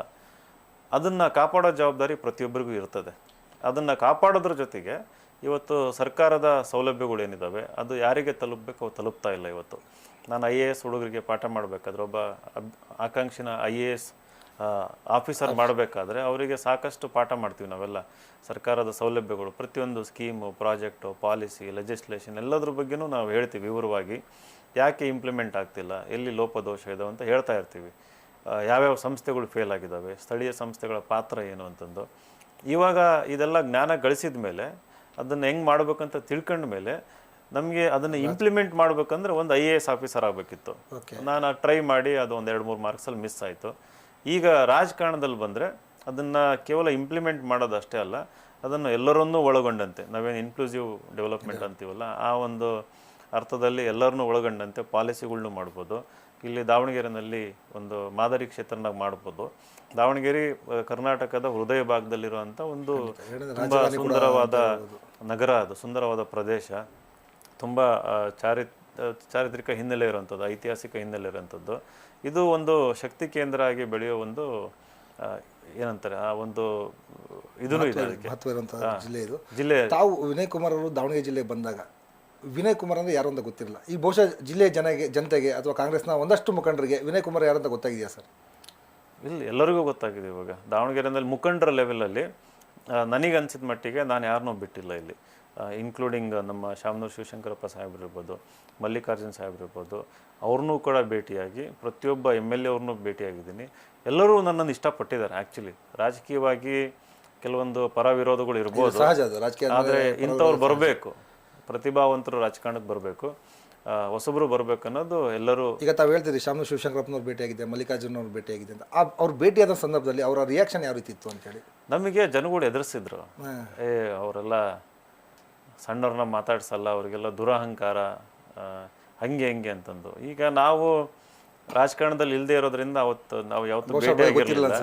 ನನ್ನ ಮದುವೆನಲ್ಲಿ ಶಾಮನೂರು ಶಿವಶಂಕರಪ್ಪನವ್ರು ಬಂದೋಗಿದ್ರು. ನನಗೂ ನನ್ನ ಹೆಂಡತಿಗೆ ಒಂದೊಂದು 1000 ರೂಪಾಯಿ ಕವರಲ್ಲಿ ಹಾಕೊಟ್ಟೋಗಿದ್ರು. ಅವತ್ತಷ್ಟೇ ನೋಡಿದ್ದು ಅವ್ರನ್ನ. ಅವಾಗ ನಮಗೆ ಅದು ಯಾವಾಗ 2015ರಲ್ಲಿ ಏನೂ ಇರಲಿಲ್ಲ, ನಮ್ಮ ಪಡೆಗೆ ನಾವು ಇದ್ವಿ ಅವಾಗ, ಸಾಮಾನ್ಯರಲ್ಲಿ ಇದ್ದಂಗೆ. ಸೊ ಅಷ್ಟೇ ಪರಿಚಯ ಇದ್ದಿದ್ದು, ಪರಿಚಯನೂ ಅಲ್ಲ ಅದು. ಸೊ ಜನಗಳು ಈ ರೀತಿ ಎದುರಿಸಿದಾಗ ನಮಗೂ ಒಂದು ರೀತಿಯಲ್ಲಿ ಇತ್ತು ಏನು ಅಂತಂದು. ಬಟ್ ನೀವು ಕೇಳ್ದಂಗೆ ಮೀಟ್ ಮಾಡಿದಾಗ ಪಾಪ ಅವರು ತುಂಬ ಜೆಂಟ್ಲ್ಮನ್ ಥರ ಮಾತಾಡಿಸಿ, ಆಶೀರ್ವಾದ ಮಾಡಿ, ನಿಮ್ಮ ಪ್ರಯತ್ನ ನೀವು ಮಾಡಿ, ದೊಡ್ಡವ್ರನ್ನ ಕಾಣಿ, ಭೇಟಿಯಾಗಿ ಅಂತಂದೆಲ್ಲ ಹೇಳಿದರು. ಯಾರೂ ಕೂಡ ನಮ್ಮ ಹತ್ರ ಕೆಟ್ಟದ ನಡೆಸ್ಕೊಂಡಿಲ್ಲ, ಹ್ಯೂಮಿಲಿಯೇಟ್ ಮಾಡಿಲ್ಲ, ಅವಮಾನ ಮಾಡಿಲ್ಲ. ಹಂಗಾಗಿ ಖುಷಿ ಆಯಿತು ನನಗೆ. ಈಗ ಶಾಮನೂರು ಫ್ಯಾಮಿಲಿಯನ್ನು ಭೇಟಿಯಾದ್ರಿ, ಶಿವಶಂಕರಪ್ಪನ ಭೇಟಿಯಾಗಿದ್ರಿ, ಮಲ್ಲಿಕಾರ್ಜುನ ಅವ್ರು ಭೇಟಿಯಾಗಿದ್ರಿ. ಅವ್ರದೇ ಫ್ಯಾಮಿಲಿಯಲ್ಲಿ ಟಿಕೆಟ್ಗೋಸ್ಕರ ಅವರು ಫೈಟನ್ನು ಮಾಡ್ತಾ ಇದ್ದಾರೆ. ಇಂಥ ಸಂದರ್ಭದಲ್ಲಿ ಅವರು ತಮಗೆ ಅವ್ರ ಆಶೀರ್ವಾದ ತಮ್ಮ ಮೇಲೆ ಸಿಗುತ್ತೆ ಅಂತ ಅನ್ಕೊಂಡಿದ್ರೆ ತಾವು? ನಾಳೆ ಎಲ್ಲರೂ ನಾವು ಕಾಂಗ್ರೆಸ್ ಪಕ್ಷದಲ್ಲೇ ಇರೋದ್ರಿಂದ, ಕಾಂಗ್ರೆಸ್ ಪಕ್ಷ ಬೆಳಿಬೇಕು, ಕಾಂಗ್ರೆಸ್ ಪಕ್ಷದಿಂದ ಹೆಚ್ಚಿನ ಸಂಖ್ಯೆಯಲ್ಲಿ MP ಗಳು ಪಾರ್ಲಿಮೆಂಟಿಗೆ ಹೋಗ್ಬೇಕಂತ ಎಲ್ಲರೂ ಆಶೆ ಇರೋದ್ರಿಂದ, ನನಗೆ ಟಿಕೆಟ್ ಸಿಕ್ಕಾಗ ಅದು ಅವರು ಪಕ್ಷ ಬೆಳೆಸ್ಕೊತ ಬಂದಿದ್ದಾರೆ, ಪಕ್ಷಕ್ಕೋಸ್ಕರ ತುಂಬ ಕಾಂಟ್ರಿಬ್ಯೂಟ್ ಮಾಡಿದ್ದಾರೆ. ಹಾಗಾಗಿ ಅವ್ರ ಆಶೀರ್ವಾದ ಮಾಡೇ ಮಾಡ್ತಾರೆ ಅನ್ನೋ ಬಲವಾದ ನಂಬಿಕೆ ನನಗೆ. ಬಹುಶಃ ತಾವು ರಾಜಕಾರಣಕ್ಕೆ ಬಂದಮೇಲೆ ದಾವಣಗೆರೆ ಜಿಲ್ಲೆಯ ಇತಿಹಾಸವನ್ನು ತಿಳ್ಕೊಂಡಿರ್ತೀರಿ, ರಾಜಕಾರಣ ಇತಿಹಾಸವನ್ನು ತಿಳ್ಕೊಂಡಿರ್ತೀರಿ. ಕಳೆದ 30 ವರ್ಷಗಳಿಂದ ಇಲ್ಲಿ ಲಿಂಗಾಯತ ವರ್ಸಸ್ ಲಿಂಗಾಯತ ಅನ್ನುವಂಥ ಒಂದು ಫೈಟ್ ಇರುವಂಥದ್ದು ಲೋಕಸಭಾ ಕ್ಷೇತ್ರದಲ್ಲಿ. ಲಿಂಗಾಯತ ವರ್ಸಸ್ ಲಿಂಗಾಯತ ಅವ್ರಿಗೆ ಫೈಟ್ ಇರುವಂಥದ್ದು. ಕಾಂಗ್ರೆಸ್ನಲ್ಲೂ ಲಿಂಗಾಯತ ನಿಲ್ಬೇಕು, BJPಯಲ್ಲಿ ಲಿಂಗಾಯತ ನಿಲ್ಬೇಕು, ಎರಡು ಕಡೆ ಯಾರು ನಿಂತರೂ ಲಿಂಗಾಯತರು ನಿಲ್ಬೇಕು ಅಂತಂದೇಳಿ ಕಳೆದ 30 ವರ್ಷಗಳಿರುವಂಥ ಟ್ರೆಂಡ್ ಅದು. ಈ ಬಾರಿ ಅಹಿಂದ ಒಬ್ಬ ನಾಯಕ ಬರ್ತಾರೆ, ರಾಜ್ಯ ಮಟ್ಟಕ್ಕೆ ರಾಷ್ಟ್ರ ಮಟ್ಟದಲ್ಲಿ ಹೋಗ್ತಾರೆ, ಎಲ್ಲರನ್ನೂ ಭೇಟಿ ಆಗ್ತಾರೆ, ಟಿಕೆಟನ್ನು ಕೇಳ್ತಾರೆ. ಇಲ್ಲಿ ಅಹಿಂದ ನಾಯಕರು ಬೆಳಿಗ್ಗೆ ಅವಕಾಶ ಮಾಡಿಕೊಡ್ತಾರಾ ಅಂತ? ಇಲ್ಲಿ ಅವಕಾಶ ಮಾಡಿ ಕೊಡ್ತಾರೆ ಅಂತ ನೀವು ಮಾಡಿಕೊಡ್ತಾರಾ ಅಂತ ಪ್ರಶ್ನೆ ಕೇಳ್ತಾ ಇದ್ದೀವಿ. ಇದನ್ನು ಅವಕಾಶ ಮಾಡಿ ಯಾರು ಕೊಡ್ತಾರೆ ಅಂತಂದು ನನ್ನ ಪ್ರಶ್ನೆ. ಅಂತಂದರೆ ನಾನು ನಂಬಿರೋದು ಸಾಮಾನ್ಯ ಜನರಲ್ಲಿ, ಕೆಳಮಟ್ಟದ ನಾಯಕರಲ್ಲಿ, ಲೀಡರ್ಗಳಲ್ಲಿ. ನನಗನ್ಸೋದೇನಂತಂದ್ರೆ ಅವ್ರಿಗೆ ಅವಕಾಶ ಮಾಡಿಕೊಟ್ಟಿದ್ದಾರೆ. ಸರ್ವೆ ಮೂಲಕ ನನ್ನ ಹೆಸರು ಇವತ್ತು ಡೆಲ್ಲಿ AICC ಪ್ಯಾನಲ್ ಹೋಗಿರೋದಕ್ಕೆ ಕಾರಣೀಭೂತರಾಗಿರೋದು ನಮ್ಮ ಸಾಮಾನ್ಯ ಜನರು, ಸಾಮಾನ್ಯ ಕಾರ್ಯಕರ್ತರು, ಅದರಲ್ಲೂ ಮೆಜಾರಿಟಿ ಇರುವಂಥ ಅಹಿಂದ ಅವರು. ಜೊತೆಗೆ ನನ್ನ ಎಜುಕೇಷನ್ ಬ್ಯಾಕ್ಗ್ರೌಂಡ್, ಅಂದರೆ ಎಜುಕೇಷನ್ ಸೆಕ್ಟರಿಂದ ಬಂದಿರೋದ್ರಿಂದ ಹಲವಾರು ಲಿಂಗಾಯತ್ ಕಮ್ಯುನಿಟಿ ಲೀಡರ್ಸ್ ಇರ್ಬೋದು, ಸಾಮಾನ್ಯ ಜನರು ಇರ್ಬೋದು, ಅವರು ಕೂಡ ಅವರು ಕೂಡ ಜಾತ್ಯತೀತವಾಗಿ ನನಗೆ ಯಾಕಂದ್ರೆ ನಾನು ಈ ಕ್ವಶನ್ ಯಾಕೆ ಕೇಳಿದ್ರೆ ಬಹುತೇಕ ದಾವಣಗೆರೆ ರಾಜಕಾರಣದಲ್ಲಿ ನಾನು ಕಂಡಂತೆ ಅಥವಾ ನಮ್ಮ ಹಿರಿಯ ಪತ್ರಕರ್ತರು ಕಂಡಂತೆ ಇಲ್ಲಿ ಒಂದಷ್ಟು ಜಾತಿ ವ್ಯವಸ್ಥೆ ಅನ್ನುವಂಥದ್ದು ಬೇರೆ ಬಿಟ್ಟಿದೆ. ಇವರೇ ನಿಲ್ಬೇಕು, ಈ ಜಾತಿಯವರೇ ಗೆಲ್ಲಬೇಕು, ಬೇರೆ ಬಿಟ್ಕೊಡ್ಬೋದು ಪಾರ್ಪತ್ಯ ಅಂತ. ಈಗ 90ರ ಹಿಂದ್ಗಡೆ ಚೆನ್ನೈ ಒಡೆಯರು 3 ಬಾರಿ ಗೆದ್ರು. ಬಹುಶಃ ಅದಾದ ನಂತರ ಚಿತ್ರದುರ್ಗ ದಾವಣಗೆರೆ ಡಿಸ್ಟಿಕ್ ಬೇರೆ ವಿಭಜನೆ ಆಗುತ್ತೆ. ವಿಭಜನೆ ಆದ್ಮೇಲೆ ಕೇವಲ ಒಬ್ಬರೇ ಒಂದು ಸಮುದಾಯದವರೇ ಪಾರ್ಪತ್ಯವನ್ನು ಮಾಡ್ಕೊಂಡು ಬರ್ತಾ ಇದ್ದಾರೆ. ಈಗ ಆಲ್ರೆಡಿ ಅವಕಾಶ ಮಾಡಿಕೊಟ್ಟಿದ್ದಾರೆ ನನಗೆ. ಇವಾಗ ಇಲ್ಲಿ ತನಕ ಬಂದಿದ್ದೀನಿ ಅಂತಂದ್ರೆ ಅವಕಾಶ ಸಿಕ್ಕಂಗೆ ಅಂತೇಳಿ ಅವಕಾಶ ಸಿಕ್ಕಿದೆ, ಅವಕಾಶ ಮಾಡಿಕೊಟ್ಟಿದ್ದಾರೆ ಅವ್ರು ಆಲ್ರೆಡಿ. ಅದು ಹೆಂಗೆ ಮಾಡಿಕೊಟ್ಟಿದ್ದಾರೆ ಏನಂತ ನೀವು ವಿಶ್ಲೇಷಣೆ ಮಾಡಿ. ನಾನು ಇಲ್ಲಿ ತನಕ ಬಂದು ಕೂತು ಮಾತಾಡ್ತಿದ್ದೀನಿ, ಇಲ್ಲಿ ತನಕ ನನ್ನ ಹೆಸರು ಅಫಿಷಿಯಲ್ ಆಗಿ ಹೋಗಿದೆ ಅಂತಂದರೆ ಆಲ್ರೆಡಿ ಅವಕಾಶ ಮಾಡಿಕೊಟ್ಟಿದ್ದಾರೆ ಅಂತಂದು. ಹಾಗಾಗಿ ಅವರಿಗೆ ಧನ್ಯವಾದ ತಿಳಿಸೋದಕ್ಕೆ ಇಷ್ಟಪಡ್ತೀನಿ. ತಾವು ಇಲ್ಲಿ ಸ್ಟಾರ್ಟಿಂಗ್ ಬಂದಂಥ ಸಂದರ್ಭದಲ್ಲಿ ಸಾಕಷ್ಟು ವಿರೋಧ ವ್ಯಕ್ತವಾಗುತ್ತೆ. ಕಾಂಗ್ರೆಸ್ನ ಜಿಲ್ಲಾಧ್ಯಕ್ಷರು ಹೇಳ್ತಾರೆ ವಿನಯ್ ಕುಮಾರ್ ಯಾರು ಗೊತ್ತೇ ಇಲ್ಲ, ಸದಸ್ಯತ್ವ ಇಲ್ಲ ಅವ್ರದ್ದು, ಆ ರೀತಿ ಸುಮಾರು ವಿರೋಧಗಳು ವ್ಯಕ್ತಪಡಿಸ್ತವೆ. ಅವ್ರಿಗೆಲ್ರಿಗೂ ಒಂದು ಮಾದರಿಯಲ್ಲಿ ಉತ್ತರವನ್ನು ಕೊಡ್ತೀರಿ. ಕಾಂಗ್ರೆಸ್ ಔಟ್ರೀಚ್ನ ವಿಭಾಗದಲ್ಲಿ ತಾವು ಸೇರ್ಪಡೆ ಆಗ್ತೀರಿ, ಒಂದು ಉತ್ತರವನ್ನು ಕೊಡ್ತೀರಿ. ಆನಂತರ ಇವರೆಲ್ಲ ರಿಯಾಕ್ಷನ್ ಯಾವ ರೀತಿ ಇತ್ತು ಅಂತ ಹೇಳಿ ತಮಗೆ ಇಲ್ಲಿಯ ಸ್ಥಳೀಯ ಕಾಂಗ್ರೆಸ್ನ ಮುಖಂಡರಿರ್ಬೋದು, ಪಕ್ಷದವರು? ಅದು ಅವರಿಗೆಲ್ಲ ಮಾಹಿತಿ ಕೊರತೆ ಇತ್ತು. ಹಾಗಾಗಿ ನಾನು ಸೈಲೆಂಟಾಗಿ ಮುಂಚೆಯಿಂದನೂ ಎಲೆ ಮರಿ ಕಾಯಿ ಥರ ಕೆಲಸ ಮಾಡ್ಕೊಂಬಂದಿದ್ದು. ಕಾರ್ಯದ ಮೂಲಕ, ಕೆಲಸದ ಮೂಲಕ ಉತ್ತರ ಕೊಡುವಂಥ ಚಾಳಿ ನಂದು. ಹಾಗಾಗಿ ಇದು ನೀವು ಹೇಳ್ದಂಗೆ ರಾಜ್ಯ ಉಪಾಧ್ಯಕ್ಷ ಯೂತ್ ಕಾಂಗ್ರೆಸ್ ಔಟ್ರೀಚ್ ಅಂತಂದು ಒಂದು ಪೋಸ್ಟ್ ಸಿಕ್ತು ನನಗೆ. ಅದು ರಿಯಾಕ್ಷನ್ನು ಲೀಡರ್ ಮಟ್ಟದಲ್ಲಿ ಹೆಂಗಿತ್ತು ಅಂತ ಗೊತ್ತಿಲ್ಲ, ಯಾಕಂತಂದರೆ ಮುಕ್ತವಾಗಿ ನನಗೆ ಚರ್ಚೆ ಆಗಿಲ್ಲ. ಆದರೆ ಕಾರ್ಯಕರ್ತರಲ್ಲಿ ಅದು ಹೊಸ ಹುಮ್ಮಸ್ಸು, ಒಂದು ಹೊಸ ಚೈತನ್ಯ ಬಂತು ಅವರಿಗೆ. ಹೌದು, ಇವಾಗ ವಿನಯ್ ಕುಮಾರ್ ಅವ್ರ ಜೊತೆಗೆ ಓಪನ್ ಆಗಿ ನಾವು ಓಡಾಡ್ಬೋದು ಅಂತಂದು. ಯಾಕಂದರೆ ಅಫಿಷಿಯಲ್ ಆಗಿ, ಫಾರ್ ಎಕ್ಸಾಂಪಲ್ ನಿನ್ನೆ ನಾನು ಜಗಳೂರಲ್ಲಿ ಹರಪನಹಳ್ಳಿನಲ್ಲಿ ಆ ಒಂದು ವಿಚಾರದಲ್ಲಿ ಒಂದು ಸಣ್ಣ ಕ್ಲಾರಿಫಿಕೇಶನ್ ಸರ್. ಯಾಕಂದರೆ ತಾವು ಏನು ಪಾದಯಾತ್ರೆ ಮಾಡ್ತೀರಿ, ನಿನ್ನೆ ಸಭೆ ಮಾಡಿದ್ರಿ, ಜಗಳೂರಲ್ಲಿ ಮಾಡಿದ್ರಿ, ಹರಪನಹಳ್ಳಿ, ಹರಿಹರದಲ್ಲಿ ಮಾಡಿದ್ರಿ. ಒಂದಷ್ಟು ಕಡೆ ಕಾಂಗ್ರೆಸ್ ಪಕ್ಷದ ಮುಖಂಡರ ಕಡೆಯಿಂದ ಅಥವಾ ಅಲ್ಲಿ ಇರ್ತಕ್ಕಂಥ ಅಧ್ಯಕ್ಷ ಇರ್ಬೋದು, ಬೇರೆ ಕಡೆಯಿಂದ ವಿನಯ್ ಕುಮಾರ್ ಅವ್ರ ಸಭೆಗೆ ಹೋಗಬೇಡಿ, ಅವ್ರ ಸಭೆಗೆ ಯಾಕೆ ಹೋಗ್ತೀರಿ ಅನ್ನೋ ಒಂದು ಕ್ವಶನ್ಗಳೆಲ್ಲ ಬಂದವು ಅಂತೇಳಿ ಕೇಳ್ಪಟ್ಟೆ. ನಿಜನಾ ಸರ್ ಅದು? ನಿಜ. ಅದು ಇವಾಗಿಂದಲ್ಲ, ಮೊದಲನೇ ದಿನದಿಂದನೂ ಆಗ್ತಾ ಇದೆ. ಅದು ಆಕಾಂಕ್ಷಿಗಳು ಜಾಸ್ತಿ ಇರೋದ್ರಿಂದ ನಮ್ಮಲ್ಲಿ ಕಾಂಗ್ರೆಸ್ನಲ್ಲೇ ಸದ್ಯಕ್ಕೆ ಇಬ್ಬರೇ ಇರೋದು. ಹಾಗಾಗಿ ಎಲ್ಲ ಒಂದು ರೀತಿಯಲ್ಲಿ ಅವರಿಗೆ ಒಂದು ಎಲ್ಲಿ ಹೆಚ್ಚಿನ ಸಂಖ್ಯೆನಲ್ಲಿ ಈ ಕಡೆ ಹೋಗ್ಬಿಟ್ರೆ ಸರ್ವೆನಲ್ಲಿ ಒಂದು ಭಯ ಸಹಜ. ಅದು ಭಯ ಇರೋದ್ರಿಂದ ಹಂಗೆ ಹೇಳಿರ್ತಾರೆ. ನಾಳೆ ಟಿಕೆಟ್ ಸಿಕ್ಕ ಮೇಲೆ ಎಲ್ಲರೂ ಬರ್ತಾರೆ. ಯಾರೇ ಹೋಗ್ಬೇಡ ಅಂತಂದ್ರು ಯಾರ ಮಾತು ಕೇಳಲ್ಲ. ನಾಳೆ ಇಲ್ಲ ಟಿಕೆಟ್ ಸಿಕ್ಕ ಮೇಲೆ ವಿನಯ್ ಕುಮಾರ್ ಸಭೆ ಹೋಗ್ಬೇಡ ಅಂತಂದ್ರು ಯಾರು ಕೇಳಲ್ಲ, ಎಲ್ಲರೂ ಬರಲೇಬೇಕಾಗ್ತದೆ. ಯಾರಾದ್ರೂ ಬರಲ್ಲ ಅಂತಂದ್ರೆ ನಾವು ಹೈಕಮಾಂಡಿಗೆ ತಿಳಿಸ್ತೀವಿ. ವಿನಯ್ ಕುಮಾರ್ ಅವರು ಇಲ್ಲೆಲ್ಲ ಒಂದು ಪಾದಯಾತ್ರೆ ಮಾಡ್ತೀರಿ, ಪಾದಯಾತ್ರೆ ಮಾಡಿ ಎಲ್ಲ ಸಭೆ ಸಮಾರಂಭಗಳನ್ನು ಮಾಡಿ ಎಲ್ಲ ಮುಗಿಸ್ಕೊಂಡು ದೆಹಲಿಗೆ ಹೋಗ್ತೀರಿ, AICC ಅಧ್ಯಕ್ಷನ ಭೇಟಿ ಆಗ್ತೀರಿ, ರಾಜ್ಯ ಉಸ್ತುವಾರಿ ರಣದೀಪ್ ಸುರ್ಜೇವಾಲಾ ಭೇಟಿ ಆಗ್ತೀರಿ. ಅಲ್ಲಿ ಏನು ಭೇಟಿ ಆದಂಥ ಸಂದರ್ಭದಲ್ಲಿ ತಾವು ಏನು ಅವ್ರನ್ನ ಮಂದಟ್ಟು ಏನು ಮಾಡಿಕೊಟ್ರಿ? ಅವರ ರಿಯಾಕ್ಷನ್ ಯಾವ ರೀತಿ ಇತ್ತು ತಮಗೆ ಟಿಕೆಟ್ ವಿಚಾರಕ್ಕೆ ಸಂಬಂಧಪಟ್ಟಂಗೆ? ಇಲ್ಲ, ಎಲ್ಲರನ್ನೂ ಭೇಟಿ ಆಗಿದ್ದೀವಿ. ಲೀಡರ್ಸ್, ಇಂಪಾರ್ಟೆಂಟ್ ಲೀಡರ್ಸ್ ಯಾರನ್ನೂ ಬಿಟ್ಟಿಲ್ಲ. ಅಲ್ಲಿ ಅವರಿಗೆ ಮನದಟ್ಟು ಮಾಡಿಕೊಟ್ಟಿದ್ದೇನಂತಂದರೆ, ಹೊಸಬರಿಗೆ ನನ್ನಂಥವ್ರಿಗೆ ಅವಕಾಶ ಮಾಡಿಕೊಡೋದ್ರಿಂದ ಲಾಭ ಏನು ಅಂತಂದ್ಬಿಟ್ಟು. ಒಂದು ಮೊದಲನೇದಾಗಿ ಲಕ್ಷಾಂತರ ಮಂದಿ ವಿದ್ಯಾರ್ಥಿಗಳು, ಸ್ಟೂಡೆಂಟ್ಸ್ ಇದ್ದಾರೆ. ನಾಳೆ ನನ್ನಂಥ ಹೊಸಬರಿಗೆ ಕಾಂಗ್ರೆಸ್ಸಿಗೆ ಒಂದು ಟ್ಯಾಗ್ ಇದೆ, ಡೈನಾಸ್ಟಿಕ್ ಪೊಲಿಟಿಕ್ಸ್ ಅಂತಂದ್ಬಿಟ್ಟು, ಬರೀ ಇರೋರಿಗೆ ಕೊಡ್ಕೊಂಡು ಹೋಗ್ತಿದ್ದೀರಿ ಅನ್ನೋದು. ನನ್ನಂಥರಿಗೆ ಕೊಟ್ಟಾಗ ಏನಾಗುತ್ತೆ, ಹೊಸಬರಿಗೆ ಒಂದು ಹೊಸ ಉತ್ಸಾಹ ಬರ್ತದೆ, ಒಂದು ಅವರಿಗೂ ಕೂಡ ಹೋಪ್ ಅನ್ನೋದು ಕ್ರಿಯೇಟ್ ಆಗ್ತದೆ. ನನ್ನ ಯಶಸ್ಸು ನೋಡಿ ಅವರು ಕೂಡ ನಾಳೆ ರಾಜಕಾರಣಕ್ಕೆ ಬರ್ತಾರೆ. ಅಂದರೆ ನಿಮಗೆ ಹೊಸಬರು, ಟ್ಯಾಲೆಂಟೆಡ್ ಇರೋರು ಹೆಚ್ಚಿನ ಸಂಖ್ಯೆಯಲ್ಲಿ ಬರ್ತಾರೆ ಅಂತಂದು. ಎರಡನೇದು, ಇಲ್ಲಿ ಏನು ಸಾಮಾಜಿಕ ನ್ಯಾಯದಡಿ ದಾವಣಗೆರೆಯಲ್ಲಿ ಟ್ರೆಡಿಷನಲಿ ಇದು ಅಹಿಂದ ಕ್ಷೇತ್ರ. ಚೆನ್ನಯ್ಯ ಒಡೆಯರವರು ದುಡ್ಡು ಖರ್ಚು ಮಾಡ್ದಂಗೆ, ತುಂಬ ಸುತ್ತಾಡ್ದಂಗೆ ಗೆಲ್ತಾ ಇದ್ದಂಥ ಕ್ಷೇತ್ರ. ಲಾಸ್ಟ್ ಟೈಮ್ ಮಂಜಣ್ಣನವರು ಕೂಡ ಅಷ್ಟೊಂದು ಓಡಾಡೋದಕ್ಕೆ ಸಮಯ ಇಲ್ಲ ಅಂದರೂ ಕೂಡ 10-5 ಲಕ್ಷ ಓಟ್ ತಗೊಂಡ್ರು ಅವರು. ಸೊ ಈ ರೀತಿ ಒಂದು ಡೆಮೋಗ್ರಫಿ ಇಲ್ಲಿ ಇರೋದ್ರಿಂದ ಟಿಕೆಟ್ ಕೊಟ್ಟರೆ ಸುಲಭವಾದ ಗೆಲುವು, ಅಂದರೆ ಗೆದ್ದೇ ಗೆಲ್ತೀನಿ. ಯಾಕಂತಂದರೆ ನಾನು ಕೂಡ ಕ್ಷೇತ್ರ ತುಂಬ ಓಡಾಡಿ ಒಂದು ವೇವ್ ಕ್ರಿಯೇಟ್ ಆಗಿದೆ ನಮ್ಮ ಫೇವರ್ ಆಗಿ ಅಂತ. ಇವಾಗ ವರಿಷ್ಠರಿಗೆ ಬೇಕಿರೋದು ಗೆಲ್ಲೋ ಕುದುರೆ, ಇವಾಗ ಗೆಲ್ಲೇಬೇಕು. ಕಾಂಗ್ರೆಸ್ಸಿಗೆ ಒಂದು ಟಾರ್ಗೆಟ್ ಇದೆ, ಎಷ್ಟು ಸೀಟ್ಗಳು ಬೇಕು ಅಂತಂದ್ಬಿಟ್ಟು. ಸೊ ಹಾಗಾಗಿ ಗೆಲ್ಲುವಂಥವರಿಗೆ ಕೊಡಬೇಕಂತ ನಿರ್ಧಾರ ಆಗಿದೆ. ಆ ಒಂದು ಆತ್ಮವಿಶ್ವಾಸ. ನಾನು ಕಳೆದ ಒಂದು 3 ಚುನಾವಣೆ ನೋಡಿದೆ ಸರ್. ನಾನು ಪತ್ರಕರ್ತ ಆದಮೇಲೆ, ಈ ಪತ್ರಿಕೋದ್ಯಮ ಆದಮೇಲೆ ಒಂದು 3 ಚುನಾವಣೆ ನೋಡಿದೆ. ಎಲ್ಲೂ ಕೂಡ ಹೊಸ ಆಕಾಂಕ್ಷಿತ ಅಂತ ಯಾರಿರ್ತಾರೆ, ಈ ಒಂದು ಅಗ್ರೆಸಿವ್ನೆಸ್ಸಲ್ಲಿ ಮುಂದೆ ಬಂದದ್ದು ತುಂಬ ರೇರ್. ನಾನು ಯಾರೂ ಕಂಡಿಲ್ಲ ಬಹುಶಃ. ಯಾಕೆ ಈ ಅಗ್ರೆಸಿವ್ನೆಸ್ ಬಂತು ತಮಗೆ? ಹಿಂಗೆ ಹೋಗಲೇಬೇಕಂತ ಒಂದು ಐಡಿಯಾ ಬಂದಿದೆ ಯಾವ ರೀತಿ ಅಂತೇಳಿ? ಸೊ ಇದಕ್ಕೆ ಮೂಲ ಕಾರಣ ನನಗೆ ಸಿಕ್ಕಂಥ ಶಿಕ್ಷಣ, ನಾನು ಅವೇರ್ನೆಸ್ ಅಂತ ಏನಂತೀವಿ, ನಾನು ಪಡೆದುಕೊಂಡಂಥ ಒಂದು ಅರಿವು. ಅಂದರೆ ನಮ್ಮ ಸಮಾಜದಲ್ಲಿ ಏನು ನಡೀತಾ ಇದೆ, ಶೋಷಣೆ ಇರ್ಬೋದು, ಜೊತೆಗೆ ಶಿಕ್ಷಣ ಯಾವ ರೀತಿ ಧೈರ್ಯ ಕೊಡುತ್ತೆ ಅಂತಂದರೆ, ಎಲ್ಲರೂ ಒಂದು ಭಯ ಇರ್ತದೆ, ಈ ರೀತಿ ನಾವು ಮಾಡೋಕ್ಕೆ ಹೋದರೆ ಈ ರೀತಿ ಒಂದು ಕಾನ್ಸಿಕ್ವೆನ್ಸ್ ಆಗ್ತದೆ ಅಂತಂದ್ಬಿಟ್ಟು. ಆ ಪರಿಣಾಮಗಳ ಬಗ್ಗೆ ನಾವು ಮುಂಚೆನೇ ಯೋಚನೆ ಮಾಡಿರ್ತೀವಿ. ಎಷ್ಟೊಂದು ಜನಕ್ಕೆ ಏನಂತಂದ್ರೆ ಅದು ಒಂದು ಇಮ್ಯಾಜಿನರಿ ಫಿಯರ್. ಬೈದಲ್ಲೇ ಇರ್ತಾರೆ ಅಂತ. ಅವರು ಫಾರ್ ಎಕ್ಸಾಂಪಲ್ ಒಬ್ರು ಲೆಕ್ಚರ್ ಇರ್ತಾರೆ, ಅವರು ಜೀವನದಲ್ಲಿ ಒಂದು ಮನೆ ಕಟ್ಕೊಂಡ್ರೆ ಸಾಕು ಅಂತ ಅಷ್ಟಕ್ಕೆ ಡಿಸೈಡ್ ಆಗಿ ಸುಮ್ಮನಿರ್ತಾರೆ ಅವರು. ಅದ್ರ ಆಚೆ ಯೋಚನೆ ಮಾಡೋಣ, ಔಟ್ ಆಫ್ ದ ಬಾಕ್ಸ್, ಸ್ವಲ್ಪ ರಿಸ್ಕ್ ತಗೊಳ್ಳೋಣ ಅನ್ನೋ ಒಂದು ಆ್ಯಟಿಟ್ಯೂಡ್ ಇರಲ್ಲ. ಅದು ನಮಗೆ ಶಾಲಾ ದಿನಗಳಿಂದನೇ ಆ್ಯಟಿಟ್ಯೂಡ್ ಇತ್ತು. ರಿಸ್ಕ್ ತೊಗೊಳ್ಳೋಣ, ಲೈಫಲ್ಲಿ ಏನೋ ರಿಸ್ಕ್ ತಗೋಬೇಕಂತಂದು. ರಿಸ್ಕ್ ತಗೊಳ್ಳಿಲ್ಲ ಅಂತಂದರೆ ನಾವು ಆ ಬ್ರೇಕ್ ಥ್ರೂ ಆಗಲ್ಲ, ನಮಗೆ ಗ್ರೋತ್ ಆಗಲ್ಲ. ನಮಗೆ ನಮ್ಮೊಳಗೆ ಪ್ರತಿಭೆ ಇರ್ತದೆ, ಆ ಪ್ರತಿಭೆಗೂ ಒಂದು ಅವಕಾಶ ಬೇಕು ಅಂತಂದ್ರೆ ನಾವು ರಿಸ್ಕ್ ತಗೋಬೇಕು. ಅವಾಗ ಗೊತ್ತಾ, ನನ್ನೊಳಗೂ ಈ ಥರ ಒಂದು ಟ್ಯಾಲೆಂಟ್ ಇದೆ ಅನ್ನೋ ನಮ್ಗೆ ಗೊತ್ತಾಗ್ತದೆ. ಇನ್ನೊಬ್ರು ಯಾರೋ ಬಂದು ಹುಡ್ಕೊಂಬಂದು ಅವಕಾಶ ಕೊಡಲ್ಲ ನಮಗೆ. ನನಗೂ ಇಲ್ಲಿ ಯಾರೋ ಅವಕಾಶ ಕೊಟ್ಟಿಲ್ಲ. ಇಲ್ಲಿ ಯಾರು ಬಂದು ಕೂರಿಸಿ ನೀವು ಹೋಗುವಂತಂದು ಮಾಡಲಿಲ್ಲ. ರಾಜಕಾರಣದ ಯಾರು ಬೆಳೆಸಲ್ಲ, ನಾವು ಬೆಳಿಬೇಕು ಅಂತೇಳಿ ಬೆಳಿಬೇಕು, ಅವಕಾಶ ನಾವೇ ಸೃಷ್ಟಿ ಮಾಡ್ಕೋಬೇಕು. ಆ ಒಂದು ಆ್ಯಟಿಟ್ಯೂಡ್ ಕ್ಯಾರೆಕ್ಟರ್ ಮುಂಚಿಂದ ಇತ್ತು. ಹಾಗಾಗಿ ಇನ್ನೊಂದು ಆಗಲೇ ಹೇಳ್ದಂಗೆ ಪ್ರಜಾಪ್ರಭುತ್ವದಲ್ಲಿ ನಂಬಿಕೆ ಇರೋದು. ಇದು ಫ್ರೀ, ಇದು ಎಲ್ಲ ಯಾರಾದರೂ ಬನ್ನಿ. ಈಗ ನಾಳೆ ನೀವು ಕೂಡ ಆಕಾಂಕ್ಷೆ ಅಂತಂದು ಹೇಳ್ಕೊಂಡು ಓಡ್ಬೋದು, ಯಾರು ಕೂಡ ಅಪೋಸ್ ಮಾಡಬಾರ್ದು. ಮಾಡಿದರೂ ಕೂಡ ನೀವು ತಲೆ ಕೆಡಿಸ್ಕೋಬಾರ್ದು. ಆ ಒಂದು ಧೈರ್ಯನ ನಾವು ಮಾಡಿ ಮುಂದೆ ಬಂದಿರೋದು ಅಷ್ಟೇ. ಬೇರೆಯವರು ಹಿಂದೆ ಯಾರಾದರೂ ಧೈರ್ಯ ಮಾಡಿ ಆ ರೀತಿ ಮುಂದೆ ಬಂದಿದ್ರು ಅವ್ರ ಇಷ್ಟೊತ್ತಿಗೆ MP MLA ಆಗಿ ಹೋಗಿರೋರಂತ. ಅದಕ್ಕೆ ಬಹುಶಃ ಈ ಸಲ ತಾವು ಅಷ್ಟು ರಿಸ್ಕ್ ತೊಗೊಂಡು ಅಥವಾ ಆ ಒಂದು ರಿಸ್ಕ್ ಫ್ಯಾಕ್ಟ್ರಲ್ಲೇ ಬಂದಿದ್ದೀರಿ ಇಲ್ಲಿಗೆ. ಈ ಸಲ ಏನೋ ಮಾಡಲೇಬೇಕು ಅಂತೇಳಿ. ಮತ್ತು ರಿಸ್ಕು ಇಲ್ಲ ಆ್ಯಕ್ಚುಲಿ ಹೇಳ್ಬೇಕು. ಆ ವಿರೋಧ ಅನ್ನೋದು ಅದು ಬಬಲ್, ಅದು ಯಾವ ಬೇಕಾದ್ರೂ ಪಟ್ಟ ಅನ್ಬೋದು. ಅದು ಆ ವಿರೋಧನೂ ಇಲ್ಲ ಇಲ್ಲಿ ಆ್ಯಕ್ಚುಲಿ. ಅದೇನು ಚಿಕ್ಕ ಮಟ್ಟದಲ್ಲಿ ನಿನ್ನೆ ಜಗಳೂರಲ್ಲಿ ನೀವು ಹೇಳ್ದಂಗೆ ಯಾರೋ ವಿರೋಧ ಮಾಡಿದ್ರು, ಅದನ್ನು ಮೆಸೇಜ್ ನೋಡಿ ಇನ್ನೂ ಜಾಸ್ತಿ ಜನ ಬಂದರು ಅಲ್ಲಿ ಮೀಟಿಂಗಿಗೆ. ಎಲ್ಲ ಬಂದಿದ್ದು ಮುಖಂಡರನ್ನೇ ಬಂದರು. ಕೇರ್ ಮಾಡಲ್ಲ ಇವಾಗೆಲ್ಲ ಜನಗಳು, ಸ್ವಾಭಿಮಾನಿಗಳು ಅರ್ಥ ಮಾಡ್ಕೊತಾರೆ. ನಾವು ಅದಕ್ಕೆ ಸೋಷಿಯಲ್ ರಿಯಾಲಿಟಿ ನಾವು ಅರ್ಥ ಮಾಡ್ಕೋಬೇಕು, ಜನಗಳ ಡಿಮ್ಯಾಂಡ್ ಏನಿದೆ ಅಂತ. ಅದರಿಂದ ದೂರ ಇದ್ಕೊಂಡು ನಮ್ಮದೇ ಅದೊಂದು ಬಬ್ಬಲಲ್ಲಿ ನಾವು ಬದುಕ್ತಾ ಇದ್ದರೆ ಅದು ಕಷ್ಟ ಆಗುತ್ತೆ. ತಾವು ಶೈಕ್ಷಣಿಕ ಕ್ಷೇತ್ರದಲ್ಲಿದ್ದರು, ತಮ್ಮ ಎಜುಕೇಷನ್ ಕ್ವಾಲಿಫಿಕೇಷನ್ ಅಥವಾ ಯಾಕೆ ಶಿಕ್ಷಣ ಕ್ಷೇತ್ರದಲ್ಲಿ ಆ ರೀತಿ ಸಾಧನೆ ಮಾಡಿ ರಾಜಕಾರಣಕ್ಕೆ ಬಂದ್ರಿ ಅಂತೇಳಿ?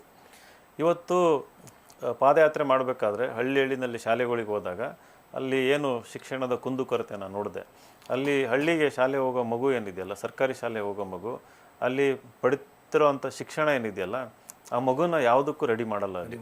ಫಾರ್ ಎಕ್ಸಾಂಪಲ್ಲು ಈಗ ಡಿಗ್ರಿ ಕಾಲೇಜಲ್ಲಿ ಒಂದು ಹುಡುಗ PUCನಲ್ಲಿ ಲೋ ಸ್ಕೋರ್ ಮಾಡಿದಾಗ, ಎಲ್ಲಿ ಅವಕಾಶಗಳು ಇಲ್ಲದೆ ಇದ್ದಾಗ ಪಕ್ಕದಲ್ಲಿ ಒಂದು ಚನ್ನಗಿರಿನಲ್ಲೋ ಜಗಳೂರಲ್ಲಿರೋ ಡಿಗ್ರಿ ಕಾಲೇಜ್ಗೆ ಹೋಗ್ತಾರೆ. ಅವರು BA BCom ಒಂದು ಡಿಗ್ರಿ ಮಾಡೋಣ ಅಂತ ಹೋಗ್ತಾರೆ.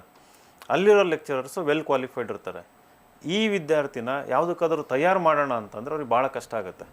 ಯಾಕಂತಂದರೆ ಈತಂಗೆ ಬೇಸಿಕ್ ನಾಲೆಡ್ಜ್ ಇರಲ್ಲ, ಬೇಸಿಕ್ ಇಂಟ್ರೆಸ್ಟ್ ಇರಲ್ಲ. 3 ವರ್ಷ ಏನಂತಂದರೆ ಎಂಜಾಯ್ ಮಾಡೋದಕ್ಕೆ ಅಂತಂದು ಅಲ್ಲಿ ಕಾಲೇಜ್ ಲೈಫ್ನ ಅದನ್ನು ಮಾಡಲಿ, ಕ್ಯಾಂಪಸ್ ಲೈಫ್ನ. ಬಟ್ ಅವ್ರಿಗೆ ಏನಾದರೂ ಕಾಂಪಿಟೇಟಿವ್ ಎಕ್ಸಾಮ್ ರೆಡಿ ಮಾಡೋಣ, ಮೋಟಿವೇಟ್ ಮಾಡೋಣ ಅಂತಂದ್ರೆ ಅವರಿಗೆ ಆ ಮೋಟಿವೇಶನು ಬರಲ್ಲ.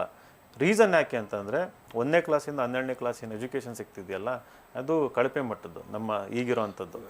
ಸೊ ನಾನು ಇದನ್ನು ಅರ್ಥ ಮಾಡ್ಕೊಂಡು ಶಿಕ್ಷಣ ಕ್ಷೇತ್ರದಿಂದ ಬಂದಿರೋದ್ರಿಂದ IIT ಹುಡುಗರು ಶಿಕ್ಷಣ ಕ್ಷೇತ್ರ ಬಗ್ಗೆ ಮಾತಾಡ್ತಾ ಕೇಳ್ತೀನಿ. ಈಗ central government NEP national education policy ತರಬೇಕು ಅಂತ ಹೊರತು, ಈಗಿರೋ ಎಜುಕೇಷನ್ ಪಾಲಿಸಿಗೂ NEPಗೂ ಏನು ಡಿಫ್ರೆನ್ಷಿಯೇಟ್ ಇದೆ ಸರ್? ಒಂದು ವೇಳೆ NEP ಬಂತು ಅಂದರೆ ನಿಮ್ಮ ಏನು ಥಾಟ್ ಇದೆ ಅಥವಾ ನಿಮ್ಮ ಒಂದು ಎಕ್ಸ್ಪೆಕ್ಟೇಷನ್ ಆ ರೀತಿ ಎಜುಕೇಷನ್ ಸಿಗ್ಬೋದು ಅದರಲ್ಲಿ, ಅಥವಾ ಏನು ಬೇರೆ ಏನಾರ ರಿಫಾರ್ಮ್ ಏನಾರು ಆಗಬೇಕು ಅದರಲ್ಲಿ?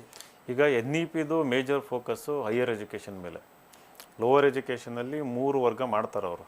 ಅಲ್ಲೇನಂತಂದರೆ NEPನಲ್ಲಿ ಫೋಕಸ್ ಇರೋಂಥದ್ದು ಸಿಸ್ಟಮ್ ಅಂದರೆ ಮೇಲೆ ಸೂಪರ್ಫಿಷಿಯಲ್ ಇರೋಂಥದ್ದು. ಒಂದು ಮಗು ಏನಾದರೂ ಓದ್ಬೋದು, ಡಿಗ್ರಿನಲ್ಲಿ ಯಾವಾಗಾದರೂ ಎಕ್ಸಿಟ್ ಆಗ್ಬೋದು, ಒಂದು ಕೋರ್ಸಿಂದ ಇನ್ನೊಂದು ಕೋರ್ಸಿಗೆ ಶಿಫ್ಟ್ ಆಗ್ಬೋದು, ಎಕ್ಸ್ಟ್ರಾ ಇಂಟರ್ ಡಿಸಿಪ್ಲಿನರಿ ಅಪ್ರೋಚ್ ಅಂತ ಇವೆಲ್ಲ ಇದ್ದಾವೆ. ಆದರೆ ಅದಕ್ಕೆ ಒಂದು ಬೇಸ್ ಫೌಂಡೇಶನ್ ಅನ್ನೋದು 6.5 ಲಕ್ಷ ಹಳ್ಳಿಗಳಿದ್ದಾವೆ. 6.5 ಲಕ್ಷ ಹಳ್ಳಿಗಳಲ್ಲಿ ಒಂದೇನು ಬೇಸಿಕ್ ಎಜುಕೇಷನ್ ಕ್ವಾಲಿಟಿ ಸಿಗ್ತಾ ಇದೆಯಲ್ಲ, ಅದು ಇಂಪ್ರೂವ್ ಮಾಡ್ದಂಗೆ ನಾವು ಅವನಿಗೆ ಎಕ್ಸಿಟು ಇಂಟರ್ ಡಿಸಿಪ್ಲಿನರಿ ಅಂತ ಕೊಟ್ಟರೆ ಅವನಿಗೆ ಆಸಕ್ತಿನೇ ಇರೋದಿಲ್ಲ ಬೇಸಿಕಲಿ. ಅದು ಇವೆಲ್ಲ ಕೇವಲ ಮೇಲ್ವರ್ಗದವ್ರಿಗೆ ಮಾತ್ರ ಅನುಕೂಲ ಆಗುತ್ತೆ. IITನಲ್ಲಿ ಓದೋರಿಗೆ, IIM ಅಲ್ಲಿ ದೊಡ್ಡ ದೊಡ್ಡ ಯೂನಿವರ್ಸಿಟಿನಲ್ಲಿ ಓದೋರಿಗೆ. ಈಗ ನಾವು ಅಲ್ಲಿ ಆ ಒಂದು ವಿದ್ಯಾರ್ಥಿ ಸಮೂಹ ತಗೊಂಡೋಗ್ಬೇಕಂತಂದರೆ ಕ್ವಾಲಿಟಿ ಇರೋಂಥವ್ರು, ನಾಳೆ ದೇಶಕ್ಕೆ ಕಾಂಟ್ರಿಬ್ಯೂಟ್ ಮಾಡೋವಂಥವ್ರನ್ನ. ಸೊ ಹಾಗಾಗಿ ನಮ್ಮ ಮೇಜರ್ ಫೋಕಸ್ ಏನಿದೆಯಲ್ಲ ಪ್ರೈಮರಿ, ಹೈಯರ್ ಪ್ರೈಮರಿ ಎಜುಕೇಷನ್, ಇಲ್ಲಿ ನಾವು ಫೋಕಸ್ ಮಾಡಿ ಆ ಮಗು 5 ವರ್ಷ ಆಗೋ ಅಷ್ಟೊತ್ತಿಗೆ ಆತ ಕನ್ನಡ ಓದೋಕ್ಕೆ ಬರಬೇಕು, ಇಂಗ್ಲೀಷ್ ಓದೋದಕ್ಕೆ ಬರಬೇಕು, ಬೇಸಿಕ್ ಮ್ಯಾಥಮೆಟಿಕ್ಸ್ ಗೊತ್ತಿರಬೇಕು, ವೆರಿ ಬೇಸಿಕ್ ಅಡಿಷನ್ನು ಸಬ್ಸ್ಟ್ರಾಕ್ಷನ್ನು ಆ ಲೆವೆಲ್ ನಾವು ಕಳಿಸ್ಬೇಕು. ನೀವು ಹೋಗ್ರಿ 5ನೇ ಕ್ಲಾಸ್ ಓದೋ ಮಕ್ಕಳು ಕೂಡ ಇವತ್ತು ಇಂಗ್ಲೀಷ್ ಓದೋಕ್ಕೆ ಬರಲ್ಲ. ಇನ್ಫ್ಯಾಕ್ಟ್ ಡಿಗ್ರಿ ಓದೋರ್ಗೂ ತುಂಬ ಕಷ್ಟ ಇದೆ ಇವತ್ತಿನ ಎಜುಕೇಷನ್. ಡಿಗ್ರಿ ಇಂಗ್ಲೀಷ್ ಬಿಟ್ಬಿಡಿ, ಇನ್ನು ಕನ್ನಡ ಓದೋಕ್ಕೆ ಬರಲ್ಲ 5ನೇ ಕ್ಲಾಸ್ ಮಕ್ಕಳಿಗೆ. ನಾವು ನವೋದಯ ಶಾಲೆಗೆ ಹೋದಾಗ ಬುಕ್ಸ್ ಎಲ್ಲ ಓದ್ತಾ ಇದ್ವಿ. 6ನೇ ಕ್ಲಾಸ್ 7ನೇ ಕ್ಲಾಸಲ್ಲಿ ದಪ್ಪ ಕನ್ನಡ ಇಂಗ್ಲೀಷ್ ನಾವೆಲ್ಸ್ ಎಲ್ಲ ಓದೋಕ್ಕೆ ಶುರು ಮಾಡ್ತಾಯಿದ್ವಿ. ಇವತ್ತು ಮುಂದೆ ಬಂದಿರೋದು ಆ ಕಾರಣಕ್ಕೋಸ್ಕರ. ಹಂಗಾಗಿ ಶಿಕ್ಷಣ ಕ್ಷೇತ್ರ ತುಂಬ ಅಚ್ಚುಮೆಚ್ಚು, ಅಂದರೆ ಹೃದಯಕ್ಕೆ ಹತ್ತಿರವಾಗಿರೋಂಥ ಕ್ಷೇತ್ರ. ಅದು ರಿಫಾರ್ಮ್ ಆದರೆ ಮಾತ್ರ ಇನ್ನು ಉಳಿದಿದ್ದೆಲ್ಲ ರಿಫಾರ್ಮ್ ಆಗುತ್ತೆ ಅಂತ ನಾನು ಅರ್ಥ ಮಾಡ್ಕೊಂಡು. ರಾಜಕಾರಣನೂ ರಿಫಾರ್ಮ್ ಆಗುತ್ತೆ, ಸಮಾಜನ ಹಂಗೆ ಅದು ಶಿಕ್ಷಣ ಕ್ಷೇತ್ರವನ್ನು ಬದಲಾಯಿಸಬೇಕಂತ ಇದ್ದಂಥವ್ರು ಅಲ್ಲಿ ತುಂಬ ವರ್ಕ್ ಮಾಡಿದಿರಿ, ರಾಜ್ಯದ ಬೇರೆ ಬೇರೆ ಭಾಗಗಳ IAS ಇನ್ಸ್ಟಿಟ್ಯೂಷನ್ ಮಾಡಿದಿರಿ, ಸಾವಿರಾರು ವಿದ್ಯಾರ್ಥಿಗಳಿಗೆ ಒಂದು ಎಜುಕೇಷನ್ ಕೊಟ್ಟಿದ್ದೀರಿ. ಅವರೆಲ್ಲ ಯಾರು ತಮ್ಮಿಂದ ಎಜುಕೇಷನ್ ತಗೊಂಡು ಹೋಗಿದ್ದಾರೆ ಅವರೆಲ್ಲರೂ ಕೂಡ ಎಲ್ಲ ಒಂದು ಕಡೆ ಪಾಲಿಸಿ ಮೇಕರ್ಸ್, ಯಾವುದೋ ಒಂದು ಕೂತೊಂದು ಪಾಲಿಸಿಯನ್ನು ಮಾಡುವಂಥವ್ರು. ಆ ಕ್ಷೇತ್ರದಲ್ಲಿ ಇದ್ದವರು ಅಲ್ಲಿ ಒಂದಿನ ನೀವು ಹೊಸ ಸಾಧನೆಯನ್ನು ಮಾಡ್ಬೋದಿತ್ತು. ಮತ್ತು ಎಗೇನ್ ಬ್ಯಾಕ್ವರ್ಡ್ ರಾಜಕಾರಣಕ್ಕೆ ಬಂದರಲ್ಲ ಅಂತ. ಯಾಕಂದರೆ ರಾಜಕಾರಣದಲ್ಲಿ ಬಂದಾಗ ಏನಾಗುತ್ತೆ, ಒಂದು ಹಂತದವರೆಗೂ ರಾಜಕಾರಣ ನಿಮಗೆ ನೋಡುವಾಗ ಚೆನ್ನಾಗಿರುತ್ತೆ, ಅದ್ರ ಒಳಗಡೆ ಹೋದಾಗ ಅದರದ್ದೇ ಆದ ಬೌಂಡ್ರಿಯಲ್ಲಿ ನೀವು ಒಂದಷ್ಟು ಕಟ್ಟುಪಾಡುಗಳಲ್ಲಿ ಕಟ್ಟು ಬೀಳಬೇಕಾಗತ್ತಾ ರಾಜಕಾರಣಕ್ಕೆ ಅಂತ. ಇದ್ರ ಬಗ್ಗೆ ತುಂಬ ಯೋಚನೆ ಮಾಡಿದ್ದೀನಿ. ನೀವು ಹೇಳ್ತಿರೋದು ಅಬ್ಸಲ್ಯೂಟ್ಲಿ ರೈಟ್. ಇವಾಗ ರಾಜಕಾರಣದಲ್ಲಿ ಯಾಕೆ ಈ ಕಟ್ಟುಪಾಡುಗಳು ಇರ್ತಾವಂತಂದಾಗ ಎರಡು ಥರ ರಾಜಕಾರಣ ಮಾಡ್ಬೋದು. ಒಂದು, ನನ್ನ ಫೋಕಸ್ ಇರೋದು ಕೇವಲ ಅಭಿವೃದ್ಧಿ ಮೇಲೆ. ನನಗೆ ಈ ಸ್ಥಾನ ಮಾನ, ಬೋರ್ಡು, ನಿಗಮ, ಮಂಡಳಿ ಏನು ಬೇಕಾಗಿಲ್ಲ ನಮಗೆ. MP ಯಾಕೆ ಅಂತಂದರೆ ಆ ಒಂದು ಸ್ಥಾನದೊಂದು ತೂಕ ಇರ್ತದೆ.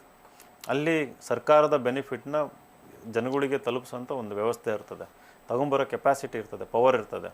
ನಾನು ಕೇವಲ ಈಗ ನಾನು ಯಾವುದೋ ನಮ್ಮ ಫಾರ್ ಎಕ್ಸಾಂಪಲ್ ಈಗ ಮಾಯಕೊಂಡ ಕ್ಷೇತ್ರದಲ್ಲಿರೋ ಎಲ್ಲ ಶಾಲೆಗಳನ್ನ ಇನ್ನೊಂದು 2 ವರ್ಷದಲ್ಲಿ ಅಭಿವೃದ್ಧಿ ಮಾಡ್ತೀನಿ ಅಂತ ಹೋದಾಗ ನನಗೆ ವಿರೋಧ ಆಗಲ್ಲ, ಯಾರು ಬಂದು ತಡೆಯಲ್ಲ. ಸೊ ನನ್ನ ಫೋಕಸ್ ಅದ್ರ ಮೇಲೆ ಇರ್ತದೆ. ನಾನು ಬಂದ್ಬಿಟ್ಟು ಇಲ್ಲಿ ಯಾರು DCC ಚೀಫ್ ಆಗ್ತಾರೆ, ಇಲ್ಲಿ ಯಾರು ಜಿಲ್ಲಾ ಕಾಂಗ್ರೆಸ್ ಅಧ್ಯಕ್ಷ, ನಾನು ಅದ್ರಲ್ಲಿ ಮೂಗು ತೋರಿಸೋದಿಲ್ಲ, ಅದ್ರಲ್ಲಿ ಇಂಟ್ರೆಸ್ಟು ಇಲ್ಲ ನನಗೆ. ವೆರಿ ಕ್ಲಿಯರ್ ಇದ್ದೀನಿ. ಹಾಗಾಗಿ ಮುಂದೆ ರಾಜಕಾರಣಿ ಆದಾಗ ಈ ಕೆಲಸಗಳು ಮಾಡೇ ಮಾಡ್ತೀವಿ. ಈಗ ಒಂದು ಸಂಸ್ಥೆ ಕಟ್ಟಿದಾಗ ಏನಾಗ್ತದೆ, IAS ಅಧಿಕಾರಿಗಳು ತಯಾರು ಮಾಡಿ ಅವ್ರಿಗೆ ಪಾಠ ಬುದ್ಧಿ ಹೇಳ್ಬೋದು, ಆಮೇಲೆ ಅವರೇ ದಾರಿ ಹುಡ್ಕೊಂಡು ಹೋಗ್ತಾರೆ. ನನಗೆ ಬರೋ ಒಂದು ಎಕ್ಸ್ಟ್ರಾ ಇನ್ಕಮಲ್ಲಿ 1-2 ಶಾಲೆಗಳಿಗೆ ಡೆಸ್ಕು ಬಣ್ಣ ಹೊಡಿಸ್ಬೋದು ಅಷ್ಟೇ. ಅದ್ರ ಬಿಯಾಂಡ್ ಏನು ಮಾಡೋಕ್ಕಾಗಲ್ಲ. ಇರೋ ಒಂದು ಇದರಲ್ಲಿ ಪ್ರೈವೇಟ್ ಕ್ಯಾಪಿಟಲ್ ಯೂಸ್ ಮಾಡ್ಕೊಂಡು ಮಾಡೋ ಶಕ್ತಿ ಭಾಳ ಕಡಿಮೆ ಇರ್ತದೆ. ಸರ್ಕಾರದಲ್ಲಿ ಲಕ್ಷಾಂತರ ಕೋಟಿ ಕೊಳಿತಾರೆ. ತಮ್ಮ ಉದ್ದೇಶ ಸರ್ ಎಂಥ ಉದಾಹರಣೆ ಟಿಕೆಟ್ ಸಿಕ್ತು, ಗೆದ್ರಿ, MP ಆದ್ರಿ, ತಮ್ಮ ಒಂದು ಐಡಿಯಾಲಜಿ ಅಂತ ಇರ್ತಾನೆ, ಇಂಥದ್ದು ಮಾಡಬೇಕು ಅಂತೇಳಿ ಏನಿದೆ ಸರ್ ತಮ್ಮ ಐಡಿಯಾಲಜಿ ದಾವಣಗೆರೆ ಡಿಸ್ಟಿಕ್ ಸಂಬಂಧಪಟ್ಟ? ನನಗೆ ಅದೇ ಒಂದು ಶಿಕ್ಷಣದ ಮೂಲಕ ಅಭಿವೃದ್ಧಿ ಆಯಿತಾ. ಅಂದರೆ ದಾವಣಗೆರೆ ಕ್ಷೇತ್ರಕ್ಕೆ ಪ್ರತಿಯೊಬ್ಬರಿಗೂ ಒಂದು ಒಳ್ಳೆಯ ಅಭಿವೃದ್ಧಿ ತಲುಪಿಸ್ಬೇಕು. ಅವ್ರದ್ದೇನು ಘನತೆ ಗೌರವ ಇದೆಯಲ್ಲ ಅದು ಅವ್ರಿಗೆ ಸಿಗಂಗೆ ಮಾಡಬೇಕಂತ. ಅದಕ್ಕೆ ಅವಕಾಶಗಳನ್ನ ಸೃಷ್ಟಿ ಮಾಡಬೇಕು, ಸಂಸ್ಥೆಗಳ್ನ ಹುಟ್ಟಾಕಬೇಕು. ಫಾರ್ ಎಕ್ಸಾಂಪಲು ನನಗೆ ಜಗಳೂರಲ್ಲಿ ಒಂದು IIIT ಅಂತ, Indian institute of information technology ಅಂತಂದು, ಕೊಂಡಜಿನಲ್ಲಿ ನ್ಯಾಷನಲ್ ಸ್ಕೂಲ್ ಆಫ್ ಡ್ರಾಮಾ ಅಂತಂದು, ಹರಿಹರದಲ್ಲಿ ಒಂದು ಮೆಡಿಕಲ್ ಕಾಲೇಜ್ ಇರ್ಬೋದು, ಮತ್ತು ಇನ್ನೊಂದು ಅಲ್ಲಿ ಸ್ಪೋರ್ಟ್ಸ್ ಅಕಾಡೆಮಿ ಅಂತ ನಮ್ಮ ಪ್ರಕಾಶ್ ಪಡುಕೊಂಡು ರಾಹುಲ್ ದ್ರಾವಿಡ್ದು ಒಂದು ದೊಡ್ಡ ಒಂದು ಸ್ಪೋರ್ಟ್ಸ್ ಅಕಾಡೆಮಿ ಇದೆ. ಒಲಿಂಪಿಕ್ಸ್ ಲೆವೆಲಿಗೆ ಅಲ್ಲಿ ಟ್ರೈನ್ ಮಾಡ್ತಾರೆ ಅಥ್ಲೀಟ್ಸ್ನ. ಅಲ್ಲಿ ಆ ರೀತಿ ಒಂದು ಅಕಾಡೆಮಿ ಓಪನ್ ಮಾಡ್ಬೇಕಂತಂದು. ಅದೇ ರೀತಿ ಒಂದು ನೀವೆಲ್ಲ ಹೇಳಿದಲ್ಲ ಒಂದು ಹಂತಕ್ಕೆ IIIT ಕೇಳಿದ್ರೆ ಇಲ್ಲಿ IIT ಬಂದಿತ್ತು ದಾವಣಗೆರೆ ಡಿಸ್ಟಿಕ್ ಬರಬೇಕು ಅಂತ ತುಂಬ ಹೋರಾಟ ಎಲ್ಲ ಆಯಿತು. ಇಲ್ಲಿಂದ ಧಾರವಾಡಕ್ಕೆ ಶಿಫ್ಟ್ ಆಯಿತು. ಅಂದರೆ ತಾವು ತರಬೇಕು ಅಂತ ಇರ್ತೀರಿ, ಆದರೆ ಒಂದಷ್ಟು ಪಟಾಪದ ಹಿತಾಸಕ್ತಿಗಳು ಅದಕ್ಕೆ ಸಪೋರ್ಟ್ ಮಾಡೋದಿಲ್ಲ ಅಥವಾ ಬೆಂಬಲ ಕೊಡೋದಿಲ್ಲ ತಮಗೆ, ಅಂಥವೆಲ್ಲ ಹಿಂದೆ ಆಗಿದ್ದಾವೆ. ಹಾಗಾಗಿಯೇ ದಾವಣಗೆರೆ ಡಿಸ್ಟಿಕ್ ಇಷ್ಟು ಹಿಂದುಳಿದಿರೋದು ಅಂತಂದೇಳಿ ಒಂದು ಅಭಿವೃದ್ಧಿ ವಿಚಾರದಲ್ಲಿ ಹಿಂದುಳಿದ ಕಾರಣವೂ ಅದೇ ಅಂತಂದೇಳಿ. ಅದು ಯಾಕಾಗತ್ತಂತಂದರೆ ಒಂದು ಫೋರ್ಸಿಗೆ ಒಂದು ಕೌಂಟ್ರ್ ಫೋರ್ಸ್ ಇರಬೇಕು. ಸಮಾಜದಲ್ಲಿ ಹಲವಾರು ಮಲ್ಟಿಪೋಲಾರ್ ಅಂತಂದ್ಬಿಟ್ಟು ಈಗ ಮುಂಚೆ ಏನಂತ ಹೇಳ್ತಾ ಇದ್ವಿ, ಬೈಪೋಲಾರ್ ವರ್ಲ್ಡ್ ಅಂತ ಇತ್ತು, ಯೂನಿಪೋಲಾರ್ ಅಂತಂದು. ಅಮೇರಿಕ ಒಂದೇ ದೊಡ್ಡ ಅಣ್ಣ ಆಯಿತು, ರಷ್ಯಾ ಆಯಿತು. ಇವಾಗ ನಾವು ಮಲ್ಟಿಪೋಲಾರ್ ವರ್ಲ್ಡ್ ಅಂತ. ಭಾರತನೂ ಕೂಡ ವಿಶ್ವಗುರು ಅಥವಾ ಒಂದು ವರ್ಲ್ಡ್ ಪವರ್ ಆಗಬೇಕಂತಂದು. ಚೈನಾ ಇರ್ಬೋದು, ಬ್ರೆಜಿಲ್ ಇರ್ಬೋದು, ರಷ್ಯಾ ಇರ್ಬೋದು. ಹಿಂಗೆ ಅವಾಗ ಏನಾಗ್ತದೆ, ಎಲ್ಲ ಇಂಟ್ರೆಸ್ಟ್ಗಳು ಶೇರ್ ಆಗ್ತವೆ. ಅವನೇನು ಅಪೋಸ್ ಮಾಡ್ದ ಅಂತಂದ್ರೆ ಇವನಿಗೂ ಥರ ಕೆಪಾಸಿಟಿ ಇರ್ತದೆ. ದಾವಣಗೆರೆನಲ್ಲಿ ಆಗಿರೋ ಪ್ರಾಬ್ಲಮ್ ಏನಂತಂದರೆ ಒಬ್ಬರೇ ಡಿಸಿಷನ್ ಮೇಕರ್ ಆಗಿರೋದ್ರಿಂದ ಆ ಪವರ್ ಬೇರೆಯವ್ರಿಗಿಲ್ಲ. ಇವಾಗ ನಾನು ಇನ್ನೊಬ್ಬ 4-5 ಜನ ಲೀಡರ್ ಬೆಳೆಸಬೇಕು, ಆ 4 ಜನ ಲೀಡ್ರು ಇನ್ನೊಬ್ಬ ಸ್ವಲ್ಪ ಜನ ಬೆಳೆಸಬೇಕು. ಪ್ರತಿಯೊಂದು ಹಂತದಲ್ಲಿ ಈ ರೀತಿ ಬೆಳ್ಕೊಂಡು ಹೋದಾಗ IIT ಇರ್ಬೋದು, IIM ಇರ್ಬೋದು, ಅದನ್ನು ತಗೊಂಬರೋ ಶಕ್ತಿ ಇರ್ತದೆ. ಡಿಸಿಷನ್ ಮೇಕಿಂಗ್ ಒಬ್ಬರ ಕೈಯಲ್ಲಿ ಇರಬಾರ್ದು. Thank you. ಇದಾಗಿತ್ತು ನೇರ ನುಡಿ ಕಾರ್ಯಕ್ರಮದ ಮಾತುಕತೆ. ಮುಂದಿನ ಸಂಚಿಕೆಯಲ್ಲಿ ಮತ್ತೊಬ್ಬ ಅತಿಥಿಯ ಜೊತೆಗೆ ನಾನು ನೇರ ನುಡಿ ಕಾರ್ಯಕ್ರಮ ಸಿಗ್ತಾ ಇದ್ದೀನಿ. ಅಲ್ಲಿವರೆಗೂ ನೋಡ್ತಾ ಇರಿ ಒನ್ ಕನ್ನಡ ನ್ಯೂಸ್.